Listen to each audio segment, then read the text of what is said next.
It's a good morning to you. Welcome to Asake Online. My name is Zenzele Ndebele and this is the Breakfast Club. Today in our program we are in Dete, where I'm talking to the director of Tikobane Trust, Ndlelende Ncube. We'll be talking about many issues that are happening in this area: wildlife conflict, the mining that is going around, and also the activities that they do. One sad part about people who are living next to the national parks or to where there are natural resources is that sometimes they become victims. You find that they don't get anything out of the animals that are here. They don't get anything out of the mining that takes place. But most of the time they're displaced, they are harassed, they are killed by the animals, but also they are victimized by those in power. Talking about Wange these days, there are so many issues that are going on. Already we have been talking for years about the animals that are here that destroy their life, that destroy their livestock, that destroy their crops, that kill them. But when these animals are sold, sometimes they don't get anything. And in the past few months, I think a year or so, we've seen the invasion of this place by the Chinese. Driving around Wange, there are mines everywhere. There's a lot of mining that is going on, and talking to the communities, they're not benefiting anything.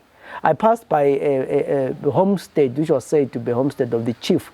There is almost everything: electricity, piped water, on big water tanks, solar panel. The house is modern, painted, and looks lovely. But just across the road, there are people who live in mud and darker houses that are almost collapsing. There are old women who cannot send their children to school, and they're not benefiting anything. So it's quite sad when you see the local authorities, the custodians of the communities, being so greedy that when they are enjoying, they don't think of the people. I mean, it's said that this week we are celebrating independence, 41 years of independence. And sometimes people, when you talk to people here, they'll tell you that they were better off in the colonial government than this government, because it has not benefited them anything. Every day in, day out, we hear about devolution, and you ask yourself, what is the meaning of devolution if the locals here are not benefiting from their national resources? They're not benefiting from the animals that they've always coexisted with. So let's hear from him what he has to say. My first question to you is, can you tell us about Tikobane Trust? Thank you. Tikobane Trust is a community organization that looks and seeks to advocate for people who are living around Wange National Park, rural communities sharing borders with Wange National Park.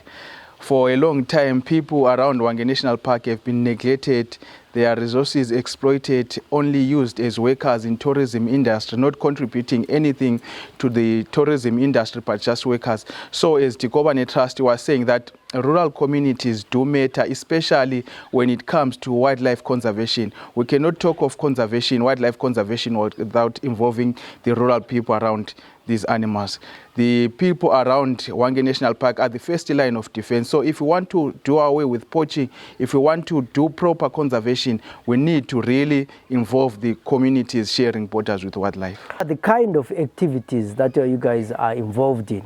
As a community organization, we seek to promote animal and human coexistence around our community. So what we do, we try as much to promote wildlife conservation. We try to promote animal coexistence. So like what we are doing here, currently we are running a program in Sialwindi village where we are promoting human and elephant conflict by using a repellent that chases away elephants from their field. So that's one of the things that we do. We also do a lot of work with animal welfare, especially donkeys, dogs and cats. Donkeys and dogs are most animals that are used around this community. So we are saying for this community to develop, we first need to address the issue of their animals. When their animals are healthy, when their animals are well, they can work, they can do whatever they are doing.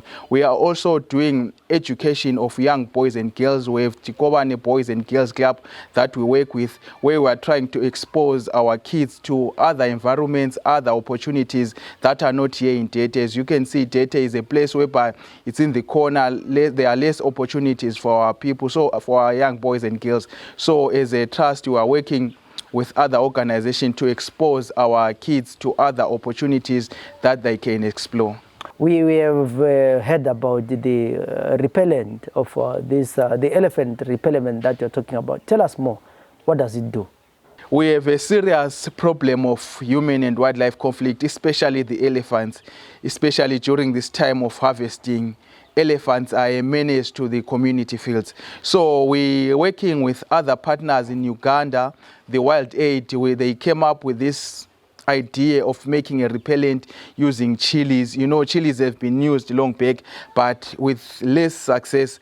With this repellent that we are working on, we mix chili, ginger, garlic, and eggs to make a repellent, to make a concoction. We ferment all these ingredients for almost 3 weeks, and then we use small bottles, especially those water bottles, drinks, you know, they are being thrown away. So we are also tackling recycling on the way, using those bottles to pour our repellent, and then we make a linear fence hanging the bottles around the fields. So no elephant has ever come. Since we started implementing the project in January, we have not had any elephant coming to the site where we have been using the repellent, but just a few kilometers from where the repellent is, elephants are causing a lot of problems. So it's our wish that we try and make the repellent during the next coming farming season. We have the repellent in most other areas, so that we do away with the killing of the elephants through the problem animal control. So that's what we are doing with the repellent, and it is proven to be working so much. So like with this concoction, there are ingredients that are involved here. So do you sell the repellent, or you give it for free to the community? We give it for free, working with our partners. So we managed to secure some ingredients, especially ginger, garlic, and the chilies. Those are some of the most expensive ingredients in the production of the concoction. So we managed to secure those ones, and then the chilies, we're getting it from the communities. So we're giving the repellent for free to the community. So in the next coming season, where we've been starting, we are now encouraging the farmers to grow these ingredients, especially the chilies. It doesn't need that much water, and even the garlic, anyone can just easily grow it on a small scale at their places. So that's what we are trying to do, so that we reduce the cost of making the repellent. So the smell that is produced, how is it, can you, as an individual, if you hang these bottles, can you feel the smell? Or is only, can you sense the smell, not feel it, but can you sense the smell? Or it's just the animals, the elephants that sense the smell? The smell is so terrible. When we are working with it, you have to use the mask, not these just ordinary mask, but those strong masks that we use. And then even with the hands, it's so corrosive, because we are using, ginger, garlic, and chilies. Those are strong ingredients, especially when you ferment them. So it's very strong. And as you know, one strength of an elephant is that it has a very, very strong sense of smell. So by using its strongest point, we are able to chase them away. It's very strong. At around 200 meters, the elephants have never came 200 meters to the fence. So it's very strong to the elephant, and also to the humans. With us, it's okay, because we are now used to it. People get used to it, and it's, the smell even during the night, that's when it becomes stronger. So by the day, yes, it will be smelling, but it will be not that smell. But during the evening and the night, where the elephants come, that's when the repellent is much stronger. So how long the fence do you have to? So we did a 1.5 kilometer fence of the repellent that we are targeting, the Sialwindi village. That's the target that we did, and we had almost 1,500 bottles spacing a meter apart of the repellent. We did 800 liters of this repellent. So we refill every 3 weeks. When you sense that the smell is weakening, we refill and refill. So that's what we have been doing. So the smell can stay for about 3 weeks? 3 to a month, 3 weeks to a month, and then you refill 3 weeks to a month. So mainly, meaning every month you need 800 liters of this? No, the 800 liters was for the whole 3 months, the process that we did, the 3 months process. Yeah. Okay, so we're talking elephants, and you've already, communities around this place have already lost land to the national park, and and also they cannot do quite good in terms of farming because of the wildlife. But we have seen, driving around Wange, there's mining all over the place. What's going on? You know, there's been a lot of what I can say commercial development inside the national park. I think last year we have some mining that was supposed to happen in Matete area, the Chinese mining in the national park.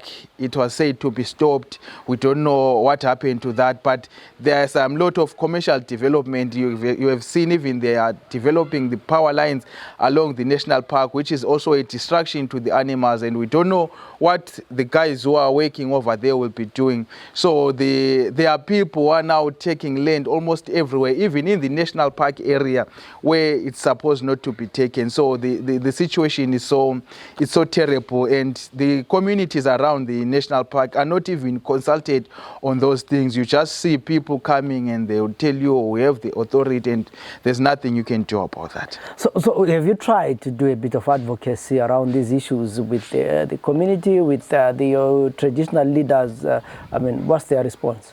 You know, the fear is first instilled to the leaders, our traditional leaders. Maybe it's not fear, they are already instructed that there will be people coming to do so, such and so. So when you go with your case to the traditional leaders or the councillor or anyone, he himself will not have even the power. So there's nothing that you can do to present your case to the traditional leaders or the councillors around this place, because they themselves, they are powerless. Recently, some of them were chased in some resettlement that they've been staying for almost 10 years. Even the councillors were there. So there's nothing people that can do. Which area is this? It's the Magoli area. There was a settlement that was said to be the place of the Maristi Brothers School, but the place is almost 7 kilometers away from Maristi, and people has been staying there for almost 10 to 15 years. But all of a sudden, people were chased away from that land. Working in this area, having your life around this area, are you afraid that one day you completely lose your land? Where I stay in Makwandara village, we have seen the people coming, let me say the Chinese people coming, say that there are some minerals in our mountains. So we've seen people coming to see those mines. So we are living in fear that anytime we now can't even invest properly on our rural lands, because we don't even know what will come up next. You have, like myself, with the community, we have drilled a borehole. We are in a process of installing the solar panels. Now we are living in fear that when we are done with our project, maybe we'll be told that no, this is not your land, you have to move away, find another place. So we are living in so much fear of the developments happening around. So when these guys come and displace you, do they give alternative land? They just tell you, you need to be, we don't want to see you in this land. This land has been allocated for such a thing, so you should find another place where you can go and stay. Like the case of Dete, they've been told that we don't want to see you. We are going to do this mining, and the mining, as you know, mining is those after effects. So the people have to move. Some of them, I'm told, they've started moving, and so you are not given any alternative. You are only just told you have to move away from this place. Driving around Hwange, there are so many mining activities that are going on everywhere. People are mining. Are the communities benefiting from these projects? They are not benefiting anything. Only the leaky who are lucky and connected are the ones who are benefiting through employment, but anything further than employment, there's nothing that is working there. People are not benefiting from wildlife. People are not benefiting from the mining around happening. Only maybe the chiefs, if you can drive to where the chief's homestead is, it was said to be built by the Makomo Mineral Resources. It's like a palace in the middle of structures, the village structures, just over between the where chief is. There are some huts, Chief Nekatambe. So you can see how this thing is happening. The chief has a beautiful home, but by his side, it's totally a different story. So those who are benefiting are the few, the chiefs and those maybe the politicians, but the communities are not benefiting from that. You're talking about those who are lucky getting employment. I mean, why do you talk about luck when the operations are happening in your communities? Who gets employed here? If I can give you a clear picture of what is happening, take for instance the Hwange National Park main camp. They employ what we call rangers, game rangers, to work in the national park, to be rangers guarding the national park. You'll never hear of the advertisement of those rangers. But all what's happened when they are graduating, they call it the pass out. Comes a role from the Hwange National Park to come and collect people to go to that celebration. For the people who have been employed, we never heard of the employment or the vacancies being advertised, but we come to be collected when there's a pass out. So those are things that are happening. Most of the people from here are not.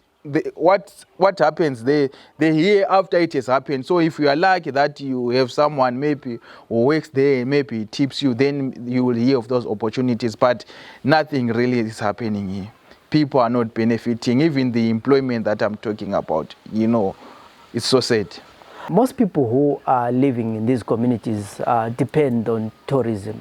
How has COVID impacted on the livelihoods of people around the Hwange Dete area? The main source of employment here is tourism, the local safaris around the Hwange National Park.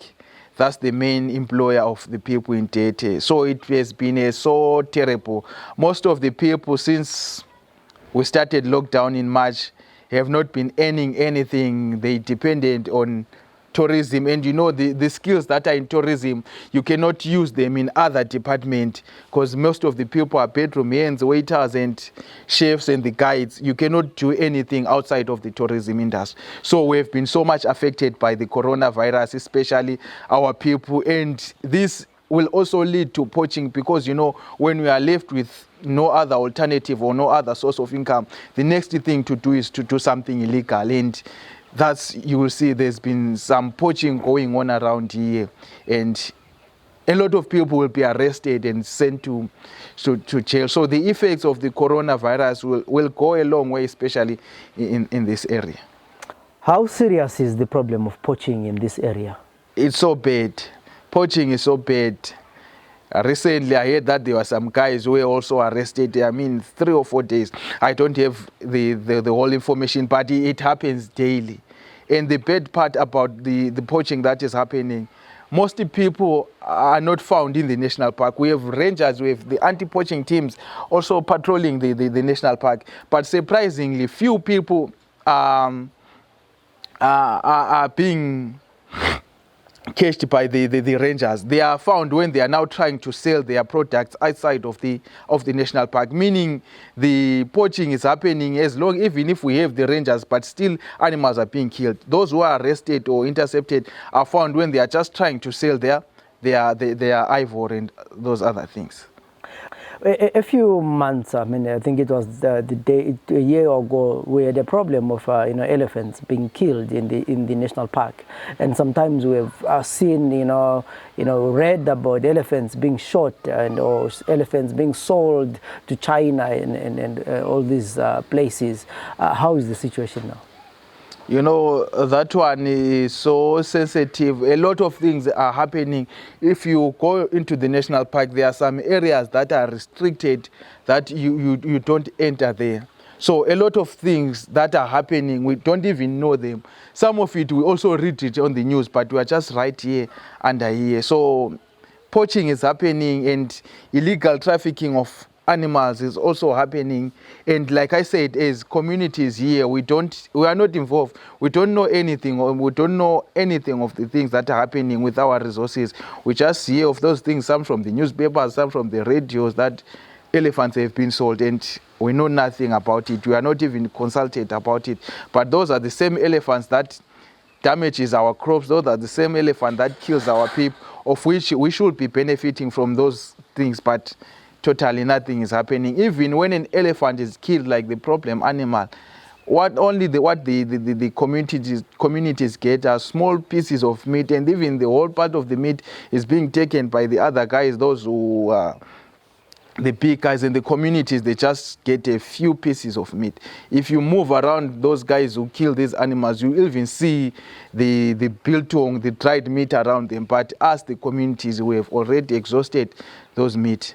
Some people think that the lockdown has presented an opportunity to the authorities to, illegally trade in animals, approve mining activities without the eye of the community or the public scrutiny because of the restrictions that are going on. What would you say about that? Yeah, I think it has helped them a lot because people are in the lockdown, people are stranded, there's nothing that is happening, and it's now even easier for even those poachers to be trapped to go into poaching because nothing is happening for them. So the lockdown has also, as it has locked the people, it has helped those other few to continue with their things, nothing being seen or they are not seen, so they are continuing their things as the lockdown is going on. Lastly, as an organization, what are your plans for this year and for the next few years? As an organization, our great plan is to see communities of Dete benefiting from the resources that they have. This community, most of our people are not educated. So sometimes it's even hard for them to get employment. So what we are pushing, we want to take a holistic approach towards conservation. That's the main thing of this organization, so that our people benefit from the resources, our people get employment from the tourism industry. So what we are pushing now, we are looking at establishing a library. That's one thing that we have identified.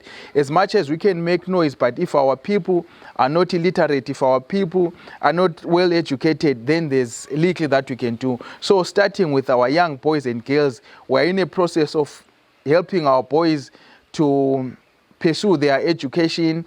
We are also making ways to work more on human and wildlife conflict, especially the elephants. We have did our trial program with the Sialwindi village. So we now want to move the project along to other villages. We have villages like Mabale, Kwai in the Lupane district, where the elephants are making a lot of problems. So we want to expand our wings to other villages because we cannot just concentrate on Dete alone or the villages near Dete. So we want to spread our wings to other places where we can see, so that we make the communities aware of what is happening in wildlife, and them benefiting and them loving the wildlife. Because currently, as most of us, not most of us, everyone around our communities, we don't like these animals. Yes, they are animals, but we're not benefiting from them. So for conservation to work, like I said, we need the community to be involved. So this year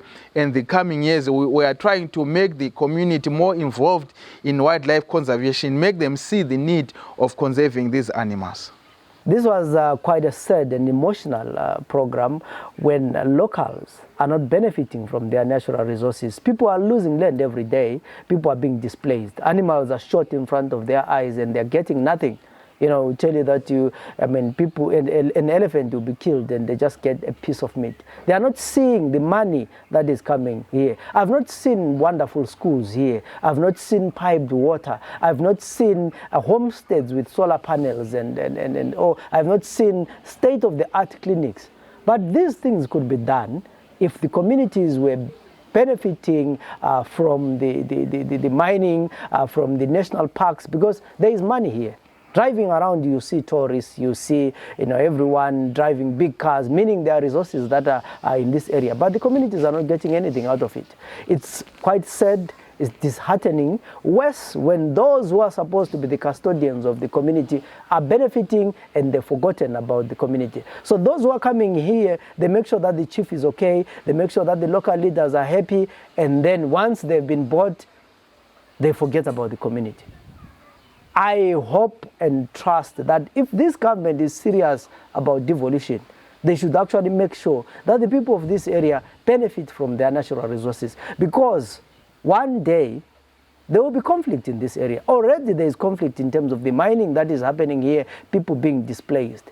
But world over, conflicts have started because of natural resources, because people cannot benefit from their natural resources.